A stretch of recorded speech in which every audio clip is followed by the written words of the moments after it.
Hello everyone, आज हम start करेंगे हमारा लेक्चर 4 इसके अंदर, जिसमें हम पेपर 2 के बारे में डिस्कस करने वाले हैं। पेपर 2 जिसके अंदर हमारे दो पार्ट आ रहे हैं, sad system analysis and design, और इसके साथ साथ जो भी प्रोग्रामिंग कॉन्सेप्ट्स हैं। प्रोग्रामिंग कॉन्सेप्ट्स के अंदर इन्होंने बहुत सारे फिर सब टॉपिक्स दे रखे हैं, तो कोशिश करेंगे जितने टॉपिक ज़्यादा से ज़्यादा कवर हो पाए हमारे इस MCQ सीरीज़ में, हम वो पूरी करने की ट्राई करेंगे।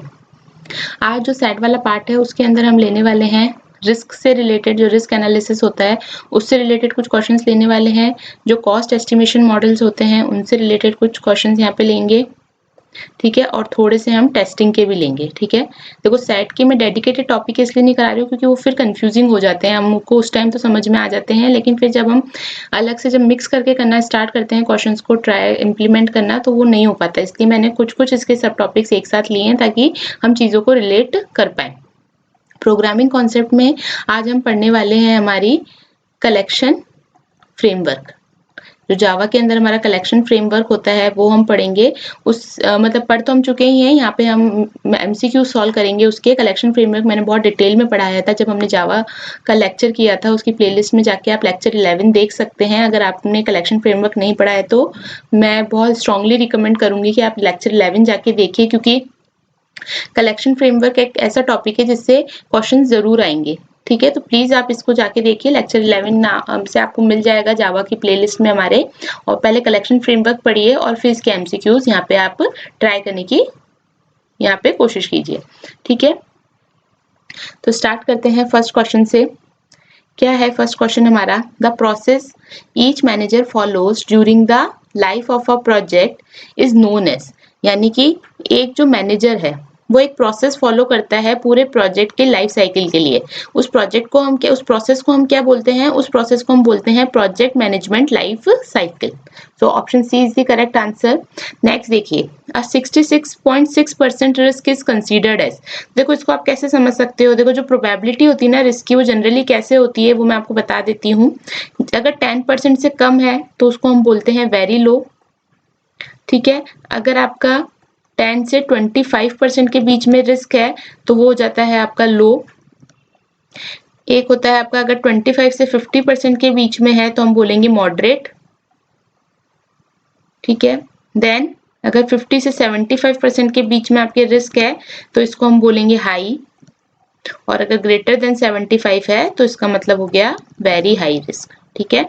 तो अभी हमको जो रेंज दे रखी है वो कौन सी रेंज है? 50 टू 75 की। 66.6 है तो ये कौन सी हो जाएगी आपकी? High, okay. तो इस तरीके से आप रिस्क को यहाँ पे क्लासिफाई कर सकते हैं। नेक्स्ट देखिए, quality planning is the process of developing a quality plan for, यानी कि जो क्वालिटी प्लानिंग की जाती है वो किसके लिए प्रोसेस है? मतलब क्वालिटी प्लान हम किसके लिए करते हैं? क्या हम टीम के लिए क्वालिटी प्लान करते हैं? नहीं। प्रोजेक्ट के लिए करते हैं? यस, प्रोजेक्ट के लिए क्वालिटी प्लान की जाती है। क्यों? क्योंकि प्रोजेक्ट क्या है? कस्टमर की एक रिक्वायरमेंट है। कस्टमर चाहता है कुछ चीज आपसे डेवलप करवाना, तो वो डेवलप करवाने चाह रहे हैं कि एक प्रोजेक्ट आपका है और आपको उस प्रोजेक्ट की क्या करना है? क्वालिटी मेंटेन करके रखना है। उसके लिए हमको क्या बनाना होता है? Quality plan. So option B is the correct answer. Next देखिए, which of the following uses empirically derived formulas to predict effort as a function of LOC और FP, यानी कि हमें एफर्ट प्रिडिक्ट करना है, उसके लिए हम कौन से मॉडल्स यूज करते हैं? तो देखो दो तरीके के एस्टिमेशन हमने यूज करे थे, ये हमने पढ़ा भी था जब हमने सॉफ्टवेयर इंजीनियरिंग के पैराडाइम देखे थे। एक तो हमने पढ़ा था FP बेस्ड एस्टिमेशन, और उसके अलावा हमने कोकोमो भी पढ़ा था। कोकोमो के अंदर फिर हमने इसके 3 लेवल्स पढ़े थे, तो इसका आंसर क्या होगा? Option D. नेक्स्ट देखिए, the empirical data that supports most estimation models are derived from a vast sample। vast का मतलब हो जाता है large, ठीक है। तो देखो ये पूछ रहा है कि ये जो बात स्टेटमेंट ये लिखा है ये ट्रू है या फॉल्स है। क्या लिखा है? The empirical data that support most estimation models are derived from a vast sample of project. Is it a true और false? So this statement is false. ये फॉल्स क्यों है? एम्पेरिकल डेटा जो होता है वो कहाँ से डिराइव किया जाता है? आपकी एक लिमिटेड सैंपल ऑफ प्रोजेक्ट से डिराइव किया जाता है। इसलिए इसलिए हम कहते हैं कि जो हमारे एस्टिमेशन मॉडल्स होते हैं ना वो बिल्कुल एप्रोप्रिएट नहीं होते किसी भी सॉफ्टवेयर डेवलपमेंट के एनवायरनमेंट्स के अंदर, बिल्कुल एप्रोप्रिएट नहीं होंगे। यहाँ पे क्या होता है? एम्पेरिकल जो मॉडल्स होते हैं आपकी, बेसिकली एम्पेरिकल डेटा आपका स्मॉल एक लिमिटेड स्पेस से अडेप्ट किया जाता है। नेक्स्ट देखिए, which one is not a size measure for a software product, ठीक है, इनमें से कौन सा साइज मेजर नहीं है। तो देखो एलओसी तो है, हम यूज करते ही हैं, ठीक है ना। हॉलस्टिड प्रोग्राम लेंथ भी एक आपका क्या है, साइज मेजर है। फंक्शन काउंट भी आपका साइज मेजर है, लेकिन साइक्लोमेटिक कॉम्प्लेक्सिटी जो है वो आपका कोई साइज मेजर नहीं है। साइक्लोमेटिक कॉम्प्लेक्सिटी किसका पार्ट आता है आपका, व्हाइट बॉक्स टेस्टिंग का, ठीक है, व्हाइट बॉक्स टेस्टिंग का पार्ट है ये, ठीक है। इसके अंदर कोई साइज मेजर वाला पार्ट नहीं आता, तो इसको हम क्या बोलेंगे, option D is the correct answer. हमसे पूछा है कि कौन सा नहीं है इसमें, ठीक है। कोकोमो किसने डेवलप किया था, कोकोमो डेवलप किया था आपका BW Boehm, option C is the correct answer. Next देखिए, और कोकोमो की फुल फॉर्म क्या होती है, constructive cost model. Now see, कुछ रिस्क वाले पार्ट ले लेते हैं हम, रिस्क मैनेजमेंट से related. Which one is not a risk management, देखो रिस्क को असेस करना ये तो पार्ट होता है, रिस्क जनरेट करना, हम रिस्क जनरेट नहीं करते हैं कभी भी, या तो हम रिस्क को एनालाइज करते हैं कि अगर रिस्क आ चुका है उसका असेसमेंट करते हैं और उसको कंट्रोल करने की कोशिश करते हैं, बट रिस्क को कभी भी एक्सप्लिसिटली जनरेट नहीं किया जाता, तो this is not a risk management activity, okay. Next देखिए, what is the product of the probability of incurring a loss due to the risk and the potential magnitude of that loss, ठीक है। मतलब ये बोल रहा है कि ये जो प्रोडक्ट बता रहे हैं, क्या प्रोडक्ट है, what is the product of the probability of incurring a loss, ठीक है, due to the risk into potential magnitude of that the loss, ठीक है।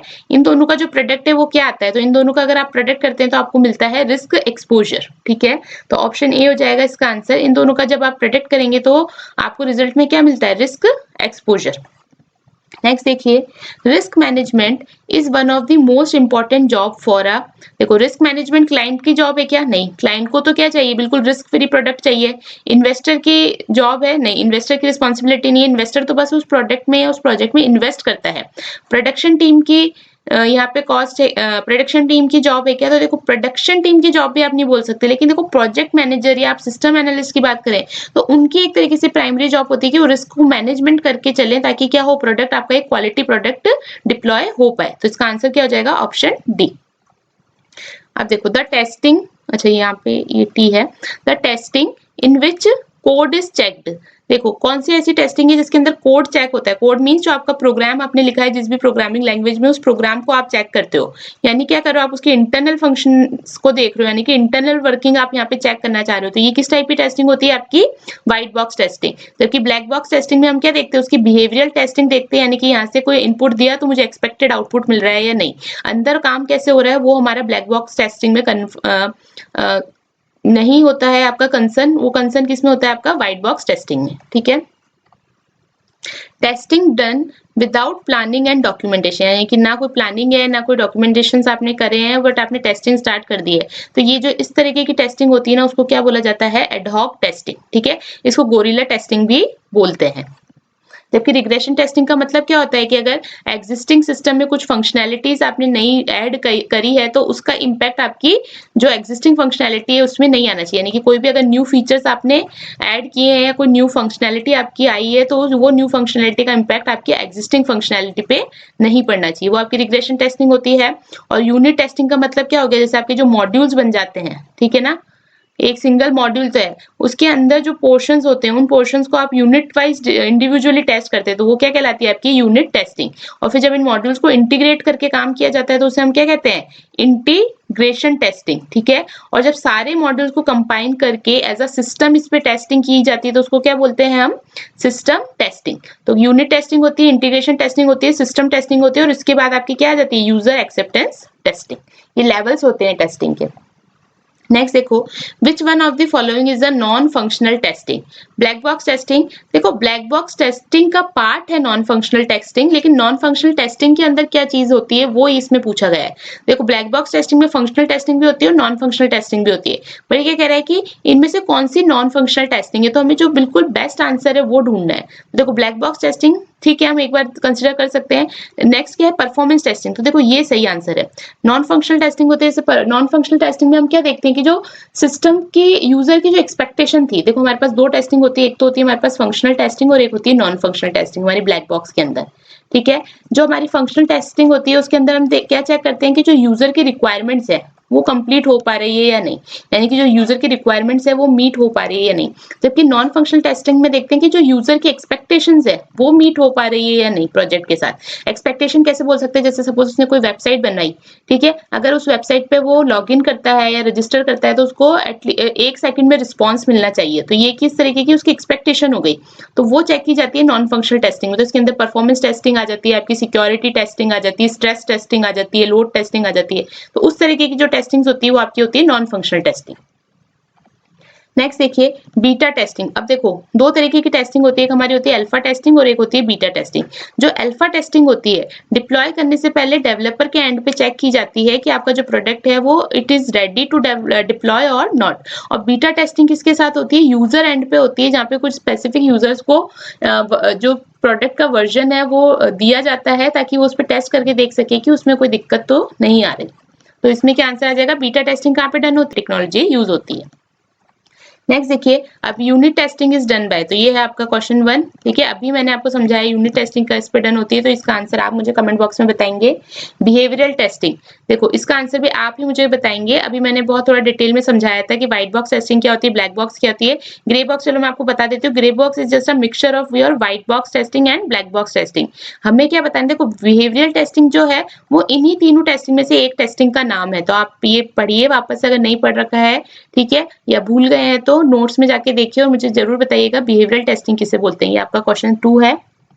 इसके बाद देखो which one of the following is the black box testing, इनमें से कौन सी टेस्टिंग ब्लैक बॉक्स टेस्टिंग है, कौन कौन सी दे रखी है, basic path testing, boundary value analysis, code path analysis, none of the mention. तो देखिए इसके अंदर जो ये ए और सी है ना, बेसिक पार्ट टेस्टिंग और कोड पाथ एनालिसिस, ये दोनों किसका पार्ट है, आपकी व्हाइट बॉक्स टेस्टिंग का, ठीक है, ये है आपकी व्हाइट बॉक्स टेस्टिंग का। जबकि जो बाउंड्री वैल्यू एनालिसिस है या फिर अगर यहाँ पे इक्विवेलेंस पार्टीशनिंग भी आ जाता तो वो किस तरीके की टेस्टिंग होती है, आपकी ब्लैक बॉक्स टेस्टिंग।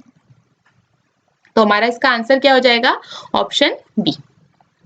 नेक्स्ट देखिए which of the following is not used in measuring the size of software. जब हम साइज एस्टिमेशन की बात करते हैं सॉफ्टवेयर की तो हम केएलओसी को कंसीडर करते हैं, तभी तो हम कोकोमो मॉडल पे यूज करते हैं।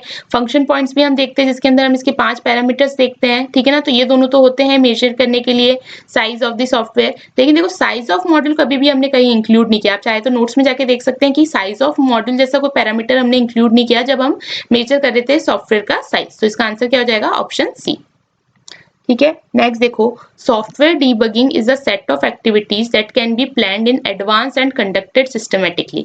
देखो क्या करेगी, सॉफ्टवेयर डीबगिंग को आप एडवांसली प्लान कर सकते हो, है ना, उसकी एक्टिविटीज को, और उसको सिस्टमैटिकली भी कंडक्ट कर सकते हो। क्या ये पॉसिबल है क्या, आप खुद ही सोचिए। डीबगिंग हम कब करते हैं, जब हमने कोड चलाया, ठीक है ना, कोड चलाने के बाद जब उसके अंदर कोई बग आता है तब हम उसकी डीबगिंग करते हैं। क्या हम उसकी एडवांस प्लानिंग कर सकते हैं, वो इसमें पूछा है ना। तो इसका आंसर भी आप देंगे कि इसका आंसर ट्रू होगा या फॉल्स। बहुत ये देखो ये थोड़ा सा एनालिटिकल स्किल के ऊपर क्वेश्चन है कि आप इसको कितना अच्छे से इंटरप्रेट कर पा रहे हैं। क्वेश्चन बहुत इजी है, आपको बस इसमें ट्रू और फॉल्स के बारे में बताना है। तो इसमें आपको मेन चीज क्या है ये पता होना चाहिए कि डीबगिंग का क्या मतलब है, ठीक है। तो इसका आंसर भी आप कमेंट बॉक्स में बताइएगा। नेक्स्ट देखो test cases should uncover errors, ठीक है ना, यानी कि जब हम टेस्ट केसेस प्लान करते हैं, जब हम टेस्टिंग की प्लानिंग करते हैं तब हम वहाँ पे क्या करते हैं, कुछ टेस्ट केसेस मेंशन करते हैं। तो हम किस तरीके की टेस्ट केसेस हमको मेंशन करने चाहिए, ठीक है, जो कौन कौन सी एरर्स को अनकवर कर सके। नॉन एग्जिस्टेंट लूप टर्मिनेशन, मतलब कि कोई इन्फिनिटिव लूप तो नहीं आ रहा, ठीक है ना, कोई लूप इनफाइनाइट तो नहीं जा रहा। Comparison of different data types, यानी कि डेटा इनकम्पैटिबिलिटी तो नहीं आ रही है, ठीक है, डेटा इन कंपैटिबिलिटी, और कोई लॉजिकल ऑपरेटर्स या प्रेसिडेंस तो हमने इनकरेक्ट नहीं लगा रखे हैं। तो देखो ये तीनों ही एक तरीके से ऐसे हैं जिनके हमको ये एरर्स अनकवर करना कंपलसरी है। क्यों, क्योंकि अदरवाइज क्या होता है, जब डिप्लॉयमेंट के बाद ये जो है ये आपके प्रोडक्ट में प्रॉब्लम्स दे सकती है और उसकी वजह से आपका प्रोडक्ट फेल हो सकता है। तो ये तीनों ही टाइप की टेस्ट केसेस में एरर्स अनकवर होनी चाहिए, ठीक है। नेक्स्ट देखो validation refers to the set of task that ensure the software correctly implements a specific function, ठीक है। वैलिडेशन और वेरिफिकेशन भी हमने कई बार किया है, ये आपका क्वेश्चन नंबर 4 है। आपको लग रहा होगा कि काफी सारे क्वेश्चंस है जो आपको खुद ही बताने हैं, लेकिन ऐसा नहीं है कि क्वेश्चंस मैंने आपको सॉल्व नहीं करवाए हैं। मैंने बहुत सारे एमसीक्यूज में भी और जब हम लोग हमारे लेक्चर्स पढ़ रहे थे तब भी सॉल्व कराया है, ठीक है। मैं इसके आपको एक हिंट दे देती हूँ और फिर आप इसमें डिसाइड कीजिएगा कि इसका आंसर ट्रू है या फॉल्स है। हमको पता है कि वैलिडेशन का मतलब क्या होता है, are we making the right product, ठीक है। और वेरिफिकेशन का मतलब क्या होता है, are we making the product right, ठीक है। अब देखिए यहाँ पे जो है ना वैलिडेशन को लेके एक डेफिनेशन दे रखी है और हमें ये बताना है कि क्या ये वैलिडेशन की करेक्ट डेफिनेशन है क्या। तो आपको ये दो चीजें पता है, ठीक है। इसके बेसिस पे आप इसकी ये डेफिनेशन पढ़िए और फिर रिलेट करके देखिए कि ये डेफिनेशन वैलिडेशन की दे रखी है या वेरिफिकेशन की दे रखी है और उसके हिसाब से इस क्वेश्चन का आंसर कीजिए, ठीक है। ये क्वेश्चन नंबर 4 है आपका, ठीक है। 4 क्वेश्चन हो गए हमारे आज के। अब ये हमारे सिर्फ अभी साइड पार्ट के हुए हैं। अब हम स्टार्ट करते हैं हमारा जावा वाला पार्ट। जावा वाले में हम आज क्या पढ़ने वाले हैं, मैंने आपको बताया कलेक्शन फ्रेमवर्क हायरार्की पढ़ेंगे। देखो ये हमने बहुत डिटेल में डिस्कस किया था जब हमने हमारा लेक्चर 11 पढ़ा था। मैं एक बार आपको दिखा भी देती हूँ। देखिए इसके अंदर ये सारे हमने टर्म्स जो हैं ये सारी चीजें हमने कवर की थी। इसके अंदर देखो वेरिएबल आर्ग्यूमेंट्स क्या होते हैं, इसमें हर चीज को हमने इम्प्लीमेंट करके भी देखा था प्रोग्राम के अंदर। रैपर क्लासेस क्या होती है, ऑटो बॉक्सिंग क्या होती है, ठीक है ना, ये सब भी हमने पढ़ा था। अनबॉक्सिंग क्या होती है, ऑटो बॉक्सिंग क्या होती है, कलेक्शंस ऑफ फ्रेमवर्क का मतलब क्या होता है, ठीक है।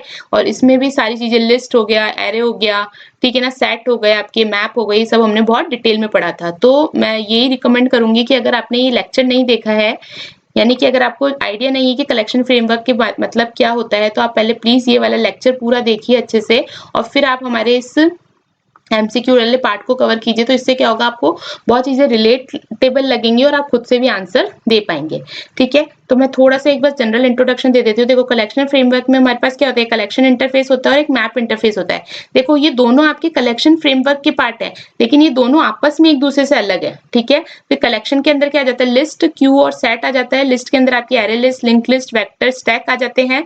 लिंक लिस्ट जो है वो आपका डीक्यू से भी रिलेट होता है, क्योंकि ये इसका जो है बेसिक डेटा स्ट्रक्चर है, बेस डेटा स्ट्रक्चर ऐसे बोल सकते हैं इसको हम।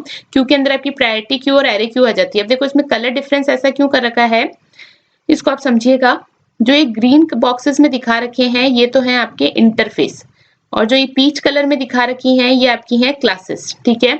इसके अलावा जो ये बिल्कुल बोल्ड एरो है ये इसका मतलब तो है एक्सटेंड। एक क्लास एक दूसरी क्लास को क्या करती है, एक्सटेंड करती है, ठीक है। जबकि जो ये डॉटेड एरो है इसका मतलब क्या है, इंटरफेस, यानी कि ये क्या कर रहे हैं, इनको इंप्लीमेंट कर रहे हैं, ठीक है। और यहाँ पे भी सॉर्टेड सेट क्या है, इंटरफेस है, तो एक इंटरफेस दूसरे इंटरफेस को क्या करता है, एक्सटेंड करता है। एक आपकी जो क्लास है वो भी दूसरी क्लास को एक्सटेंड करती है, लेकिन एक क्लास जो है दूसरे इंटरफेस को क्या करती है, इंप्लीमेंट करती है, ठीक है। तो उस तरीके से ये हायरार्की है, ठीक है। तो आज हम इस कलेक्शन फ्रेमवर्क से ही रिलेटेड क्वेश्चंस करने वाले हैं। तो स्टार्ट करते हैं। First question, which of these class can generate an array which can increase and decrease in size automatically, यानी कि इनमें से कौन सी क्लास है ऐसी जो कि ग्रोएबल एरे आपको देती है, यानी कि डायनेमिक एरे की फैसिलिटी प्रोवाइड करती है। तो क्या है इसका answer, option A, array list. Next देखिए, which of these methods can be use to increase the capacity. अगर हमें अभी हमने बोला डायनेमिक एरे है ना, ग्रोएबल साइज एरे है, तो एरे लिस्ट के अंदर अगर हमें कैपेसिटी को इंक्रीज करना हो तो हम कैसे मैनुअली इंक्रीज कर सकते हैं, with the help of ensure capacity method. अगर आपने कलेक्शन फ्रेमवर्क पढ़ रखा है तो मैं रिकमेंड करूंगी कि पॉज करिए वीडियो, खुद से पहले प्रिडिक्ट कीजिए आंसर और फिर वेरीफाई कीजिए कि आपने आंसर सही प्रिडिक्ट किया है या नहीं। Which of these methods of array list class is used to obtain the present size of an object. तो देखो साइज अगर आपको निकालना है एरे लिस्ट के अंदर तो यूज होता है साइज मेथड। लेंथ मेथड हम कहाँ यूज करते हैं, स्ट्रिंग क्लास के अंदर, ठीक है। और एक होता है हमारा लेंथ एट्रीब्यूट, ठीक है। लेंथ एट्रीब्यूट किसके साथ यूज होता है आपका, एरे क्लास के साथ, ठीक है, एरे के साथ, ओके। नेक्स्ट देखिए, which of these methods can be use to obtain a static array. मतलब आपके पास एरे लिस्ट का ऑब्जेक्ट है, अगर आपको उससे एक स्टैटिक एरे बनाना है, क्योंकि एरे लिस्ट तो डायनेमिक एरे देती है, तो हम क्या यूज करते हैं, हम यूज करते हैं टू एरे मेथड का। ये क्वेश्चंस भी कई बार इस तरीके से आ जाते हैं, बहुत छोटे छोटे क्वेश्चन हैं, लेकिन आप ये तभी बता पाओगे जब आपकी प्रैक्टिस हुई होगी कलेक्शन फ्रेमवर्क के ऊपर, आपने इन फंक्शंस को खुद से एग्जीक्यूट करके देखा होगा, तो ही आप प्रेडिक्ट कर पाओगे कि करेक्ट आंसर क्या होगा। Which of these method is use to reduce the capacity, यानी कि सपोज आपने कैपेसिटी दे दी थी एरे लिस्ट को कुछ, है ना, और अब आप उस कैपेसिटी को रिड्यूस करना चाहते हो, तो उसके लिए कौन सा मेथड यूज होता है आपका, ट्रिम टू साइज, ठीक है। Trim to size method use होगा इसके अंदर। अच्छा ये ओके, एक चीज मैं यहाँ पे बता देती हूँ, ये वाला देखो, ये मेथड दोनों के नाम सेम है, लेकिन देखो डिफरेंस क्या है। हम कैमल केसिंग यूज करते हैं जावा के अंदर, तो फर्स्ट स्मॉल होगा, फिर जितने भी वर्ड्स आएंगे उनका फर्स्ट लेटर कैपिटल होगा, तो ये वाला आंसर सही है। इसमें साइज का एस छोटा है ना, तो ये मेथड गलत है, ये वाला मेथड बिल्कुल सही है। देखो कैमल केसिंग यूज करते हैं ना हम लोग, जब नेमिंग करते हैं तब हम क्या, कौन सा यहाँ पे प्रेफर करते हैं, कैमल केस। नेक्स्ट देखिए, ये आपको एक प्रोग्राम दे रखा है और आपको इसका आउटपुट प्रिडिक्ट करना है, ठीक है। क्या है होगा, देखो एक चीज और मैं बता दूं, जो कलेक्शन फ्रेमवर्क है वो आपका कौन से पैकेज के अंदर आता है, java.util, ठीक है। ये ध्यान रखना, java.util आपको इंपोर्ट करना पड़ेगा अगर आप कलेक्शन फ्रेमवर्क यूज करना चाहते हैं। देखो एरे लिस्ट एक क्लास बना ली हमने और इसमें एक ऑब्जेक्ट बनाया है, ठीक है। और इसके अंदर क्या करा है, देखो ये वाला अलग है और ये अलग है ना, ठीक है। तो यहाँ पे ऑब्जेक्ट बना दिया इसका, और इस ऑब्जेक्ट में क्या करते जा रहे हैं, हम वैल्यूज को ऐड करते जा रहे हैं। तो जब आप एरे लिस्ट के अंदर कोई वैल्यूज ऐड करते हैं तो वैल्यूज कैसे ऐड होती है, ए, फिर इसके बाद बी ऐड हो जाएगी, फिर सी ऐड हो जाएगी। लेकिन नेक्स्ट वाले में देखो, आप ऐड के साथ साथ एक इंडेक्स पोजीशन भी दे सकते हो कि किस एलिमेंट को आपको किस इंडेक्स पे इंसर्ट करवाना है। तो यहाँ पे कौन सी इंडेक्स दे रखी है, 1, और जो एरे लिस्ट की इंडेक्स है वो चालू होती है 0 से, तो 0 1 2, यानी कि हम फर्स्ट इंडेक्स पे डी को इंसर्ट कराना चाहते हैं। तो डी को इंसर्ट कराने के बाद आपकी एरे लिस्ट कैसे दिखेगी, ए 1 पे डी इंसर्ट हो जाएगा और बी क्या होगा, एक आगे शिफ्ट हो जाएगा, तो ए डी बी सी, और ये इस तरीके से आपको क्या करता है, रिजल्ट रिटर्न करता है। तो इसका आंसर क्या हो जाएगा, ऑप्शन बी। नेक्स्ट देखिए, import java.util, देखो मैंने कहा ना ये पैकेज आपको इंपोर्ट करना पड़ेगा अगर आप कलेक्शन फ्रेमवर्क यूज कर रहे हैं। तो अब हमने वापस एक एरे लिस्ट का ऑब्जेक्ट बनाया और अब हम किस में ऐड करना चाह रहे हैं इसको, पहले हमने ए ऐड किया, फिर हम 0th पोजीशन पर बी को ऐड करना चाह रहे हैं, तो बी 0th पोजीशन पे ऐड होगा और ए एक आगे शिफ्ट हो जाएगा। लेकिन हमसे यहाँ पे अब इसने एरे लिस्ट के अंदर एलिमेंट्स नहीं पूछा है, क्या पूछ लिया, obj.size मेथड। तो अभी हमने देखा था obj.size मेथड क्या करता है, नंबर ऑफ एलिमेंट्स बताता है कितने अवेलेबल है एरे के अंदर अभी, तो कितने एलिमेंट्स अवेलेबल हैं, 2, तो इसका आंसर क्या हो जाएगा, ऑप्शन सी। नेक्स्ट देखिए, मैप इंप्लीमेंट्स कलेक्शन इंटरफेस। अभी मैंने आपको देखो हिरार्की दिखाई थी, उसमें क्या था, मैप जो है ना कलेक्शन फ्रेमवर्क का तो पार्ट है बट कलेक्शन इंटरफेस का पार्ट नहीं है, ठीक है ना, दोनों चीजें अलग है। तो ये जो स्टेटमेंट लिख रखी है ये स्टेटमेंट है false. Which of the below does not implement map interface, ठीक है। तो देखो हैश मैप, अभी आपको वो हिरार्की अच्छे से पता होनी चाहिए ना, वो हिरार्की पता होगी तो ही आप इनके आंसर दे सकते हो। देखो हैश मैप आपका मैप इंटरफेस का पार्ट है, हैश टेबल भी आपका मैप इंटरफेस का पार्ट है, और इनम मैप भी आपका मैप इंटरफेस का पार्ट है। जबकि वेक्टर जो है वो आपका मैप इंटरफेस का पार्ट नहीं है, वेक्टर किसको इंप्लीमेंट करता है, आपकी लिस्ट इंटरफेस को। तो इसका आंसर क्या हो जाएगा, ऑप्शन डी।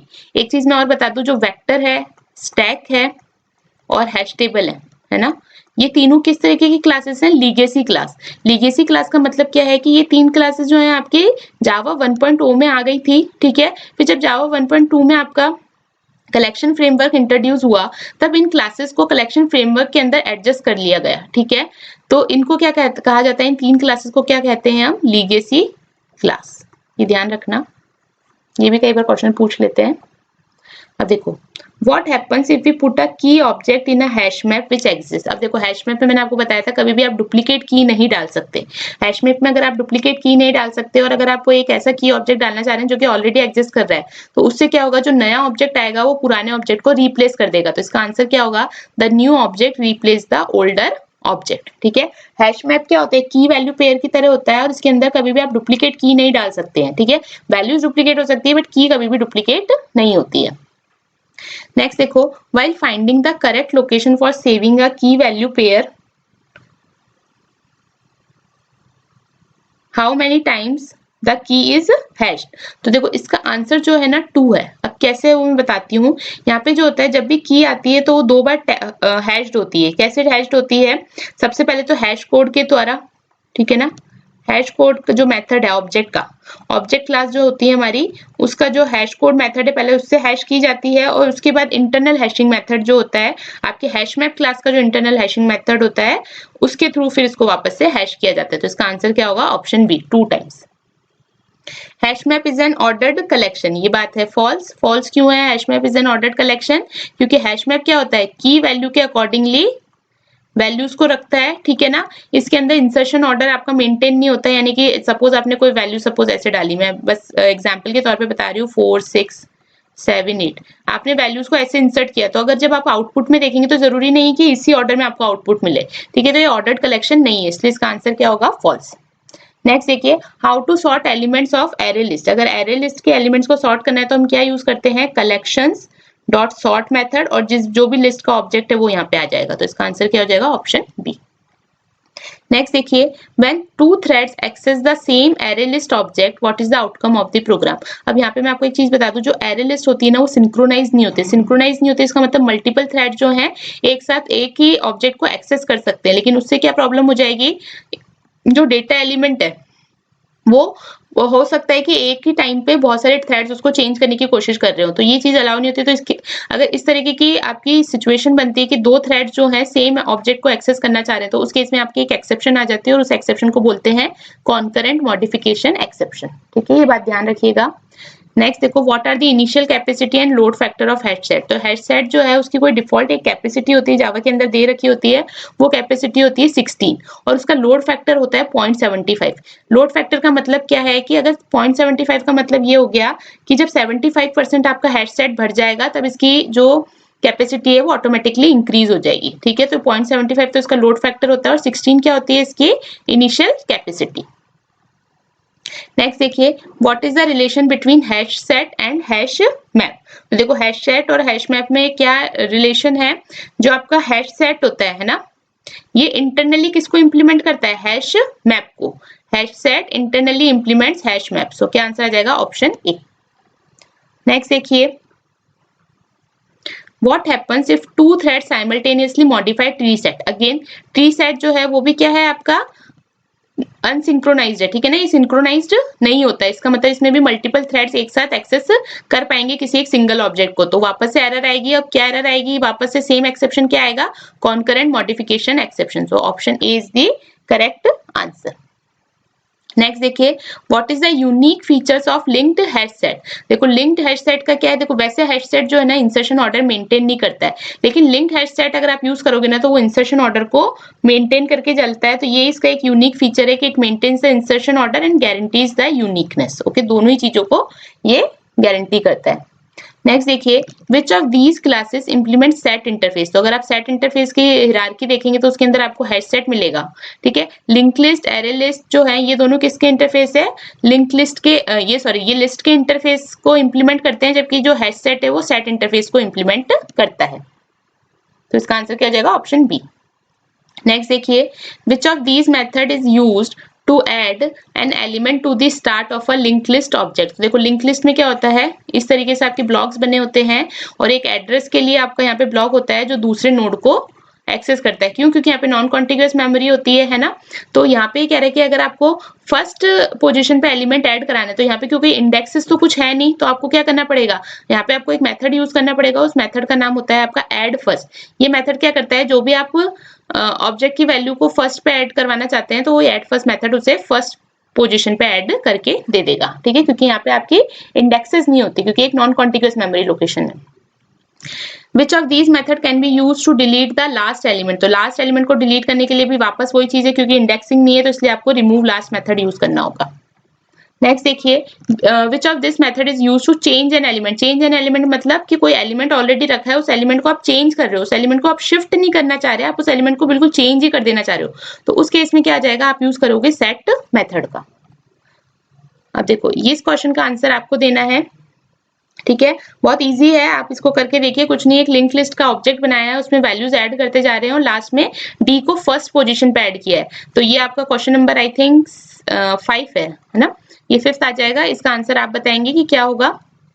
और एक ये वाला क्वेश्चन है, ये भी मैंने अभी आपको बता दिया था कि कौन सी लीगेसी क्लासेस होती हैं, तो इसका आंसर भी आप ही मुझे बताएंगे कमेंट बॉक्स में, क्वेश्चन नंबर 6 का, कि इसका आंसर क्या होगा। So that's it for this video, thank you.